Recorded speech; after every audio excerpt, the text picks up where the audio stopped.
মন্দিয়া বিধানসভা সমষ্টিটো আমি এইবাৰ যেনেদৰে হওক অসম গণ পৰিষদে নিজৰ তৰফৰ পৰা দাবী কৰিব।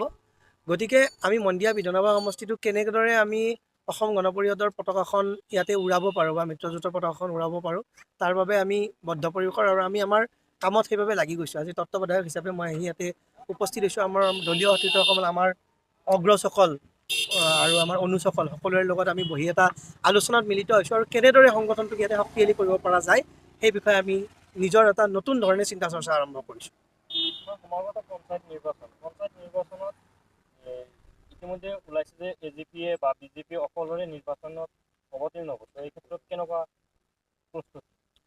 চাওক, সেইটো দলীয় নেতৃত্বই গম পাব, কিন্তু এইবাৰ পঞ্চায়ত নিৰ্বাচন প্ৰতীকবিহীন নিৰ্বাচন হ'ব কিছুমান পৰ্যায়ত। গতিকে সেইটো আপোনালোকে নিশ্চয় জ্ঞাত সেই বিষয়ে।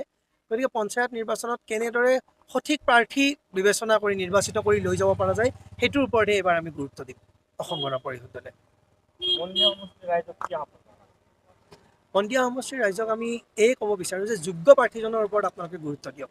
যে যিজন প্ৰাৰ্থীয়ে মন্দিয়া সমষ্টিৰ সৰ্বাংগীন উন্নতি সাধন কৰিব পাৰিব সেনেকুৱা প্ৰাৰ্থীজনৰ ওপৰত আপোনালোকে গুৰুত্ব দিয়ক। আৰু আমি আপোনালোকক এইবাৰ দৃঢ়ভাৱে ক'ব পাৰোঁ যে সেনেকুৱা এজন প্ৰাৰ্থী এইবাৰ অসম গণ পৰিষদ দলে মন্দিয়া বিধানসভা সমষ্টিত প্ৰক্ষেপ কৰিব।